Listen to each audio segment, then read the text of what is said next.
The Boston Bruins now have another target in Daniel Sprong. He could absolutely unlock the Boston Bruins for this upcoming season. I'm going to be talking about that, as well as Jim Montgomery questionably being on the hot seat according to the athletic staff. So we're going to talk about that as well. And finally, we're going to be talking about Riley Duran and how him and a few other Boston Bruins prospects are going to be given a huge opportunity at the beginning of next season. So be prepared for all of this. We have a lot of stuff here to talk about today. No video yesterday, so we have to push it all into this one. Before we get into all of this news, though, we know 75% of you guys watching right now are not subscribed to the channel. If you're looking for a spot to get all of your Boston Bruins news, you're in the right spot. Hit the sub button. Join me here as we cover everything that this team has to offer. We're in the second week, or 2 weeks done, I should say, of free agency. So now things are starting to get a bit more interesting regarding some more other free agent signings. And that's what we're going to be talking about now in a moment. But first of all, I want to start off this video by talking about Riley Duran. Him and a few other prospects are given a huge opportunity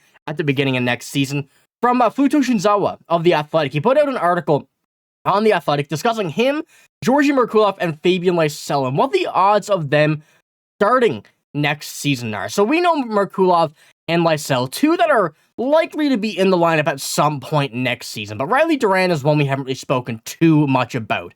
First professional season coming up in the beginning of this upcoming season, so we know that it's going to be matter of fact, or a matter of if he's in Providence or if he's in Boston. That's really the question that we're going to see, and I'm going to start this one off here with just the beginning of this article. There's also odds on this, I will get into a bit later, but Riley Duran, center, right wing, two positions the Boston Bruins would love to have on this team. The 23-24 season, 9 goals and 16 points in 35 games for the Providence College. And 2 goals and 4 points in 11 games for the Providence Bruins. So his NHL projection at this very moment is a bottom 6 grinder, penalty killer. That still seems on pace, but I think the potential that he has is a lot more than that. He's under threat from Mark Kastelik of taking a spot, and after acquiring him in that Allmark deal, it does seem like this will be the case, that he'll be there above Duran, at least to start the season. But the Woburn native executes multiple duties in the NHL coaches, like playing with pace and physicality, checking and scoring situationally during the freshman season. Duran earned an unexpected call from the Team USA for the 2022 World Junior Championship. It helped that Providence coach Nate Lehman was also in charge of the US bench. So that was another factor there. But Riley Duran definitely shows a lot of assets, skills that coaches love to have into a lineup. And that's one thing that is really going to go and work out for him on this Boston Bruins team. And this is what Adam McQuaid had to say about him and about his skills from the way he sees it. He's just a simple player that comes to work. He does little things well. I was impressed by with his board play, especially at the pro level already. He already established himself as a player that the coaches can rely on. It can be hard for a young player. I was also impressed with his poise with the puck. He really made plays. We saw that times in with Providence College. We knew it was there. We just don't know how it's going to translate, especially right off the hop as a pro. But he jumped right in and was comfortable. And this is what Adam McQuaid had to say in development camp before. So good words coming from a lot of the staff on this team. This is just one example I chose, but could he make an NHL debut beginning of next season, game 1? I think the odds are pretty low, and this is exactly what we have here from Fluto Shinzawa. He has a 10% chance that he does. The optimal route for the 22-year-old, may begin his first pro season in the AHL. That will be the best route, and I think that's the likely one that's going to happen. However, having his name in this list of players like Georgi Merkulov, Fabian Lysell, this has to be a big confidence booster, a big spurt of energy and hope that you will have to work hard to get that call, but being in that conversation really can boost that momentum that he has. So let me know what you think about this. Definitely an interesting one that we want to see him succeed in, and we want to see what he can do at that pro level, and hopefully that translates well to the NHL, and that bottom 6 turns into maybe a top 6 or middle 6, but we'll have to see. But let's move on to our second topic here of this video, which is a new Bruins free agent target, and that is Daniel Sprong, a player who, by a lot of people's question, he's not signed yet by any team. Still a free agent. And this is what we have here. This one's from the Hockey News. So once again, take this with a grain of salt because they're not always right. but they do have a lot of stuff that is very, very hit or miss. So when looking at the Bruins' current roster, there is an argument of bringing in another winger. Bruins suffered an array of departures this offseason on the wing, including Jake DeBrusk, Stanton Heinen, and Pat Maroon. James Van Riemsdyk was also not brought back, but still remains a free agent, so that still is a possibility. Thus, with Sprong still available, he's a player worth consideration. And now looking at this, from what we've seen with Daniel Sprong, so what we've seen in his career so far and the gap the Bruins have with that other winger, we still have to take into consideration, keep in mind that Swayman, not at the time of this video, is still not signed. So that money still has to be allocated to him at some point in some way.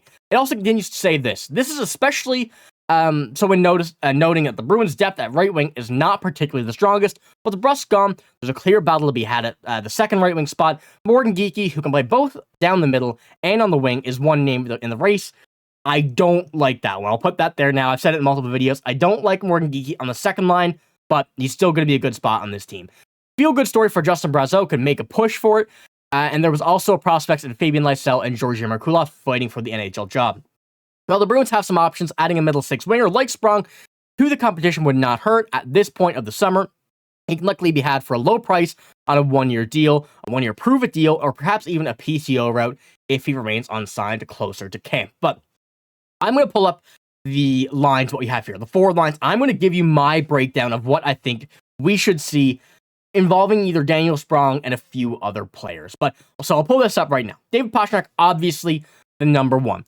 I like Justin Brazeau at 3 right now, maybe even a 2, but if Daniel Sprong is being signed, that would completely fill in that right side from what we want to see. Having Mark Kastelic on that fourth line still gives the option of many players, so whether Lysell, whether it's Kastelic, whether by some means it's Duran or Merkulov, there's still so many options, but having a Pastrnak, Sprong, Brazeau, and any of the players I just mentioned on that right side, that really completes that in my mind, and I think that really gives the Bruins an ample opportunity to be able to kind of work any of those players I just mentioned as well into a different role in this team if need be. One thing that the Bruins don't want to have, a shallow amount of is depth, and that's one thing that they're looking to add, and what we've seen they're continuing to add. So I do like this signing if this does happen of Daniel Sprong. That's one of the few that I do actually end up liking and want to see. And from what we've seen from Daniel Sprong in his career, could certainly fit well on this. 43 points to 76 games this season. 12 minutes time on ice really shows that he could be that middle to bottom 6 player that the Bruins could absolutely add. Being a 27-year-old still has a lot of potential and a lot of prove it, as that article said there. But let me know what you think about that as well. But heading on to our final topic here, which is quite an interesting one. I want to know a lot of your thoughts about this. And I just seen this before recording this video, so we have a lot to talk about. This is an insane athletic take, and this is from an athletic staff article, so it kind of just goes on about all the teams. And the article was about early predictions. So if you probably get what I'm getting at here, this is quite the interesting one. And they have, I'll pull this up here bigger so you can see it. The first coach fired, Jim Montgomery, is in that race of the odds. He's still at 3.1% of the vote, which I don't know exactly how many people voted on, so I wouldn't be able to say how many people, but I know, I think her name is Shayna Goldman. She voted that Jim Montgomery, if the Bruins are not ready at the start of the season, could be the candidate to leave. Now, I do understand that. Any coach, like a team for the Bruins or any of the top teams in the NHL, is on the hot seat if the team does not perform. That's the case. But Jim Montgomery really has shown that he can be a very good coach. Obviously he's going to be on the hot seat regardless if the Bruins disappoint. That happens with any other team that is, top 16, any supposed, predicted playoff team, that's going to happen. But Jim Montgomery is a coach that will not be on the hot seat other than a horrible, atrocious start by the Boston Bruins. So I kind of found that crazy that the athletic staff, I don't know how many once again, but some athletic staff members voted that Jim Montgomery could be fired. And right now, I'm going to say, I don't think that's a good take. I think it's a horrible take. But the reason they gave was just a very obvious one, that if the Bruins end up being horrible, you have to do that. There's so many reasons why that would happen if the Bruins started bad. But other than that, it's really pointless to say he could be fired. You could put every coach in the NHL down as potentially being fired if the team starts off bad. So I don't really understand that. Derek Lalonde at the top there was really the number one in my mind. But Jim Montgomery there, Really makes no sense to me. So let me know what you think about all of these bits of news we had here today. A lot of stuff coming from the coaching staff now soon, and that's kind of what we're going to translate into here when this offseason comes to. We kind of got all the players on the ice and everything sorted out. Still a lot to come with that, but staff now is really a big part of what we're going to see here too. So, like I said, let me know what you think about all this news here, but that's all I got in this video. If you did enjoy, give it a like, hit the sub button. But I'm signing out. Thank you for watching. Hope you have a great day. See you later.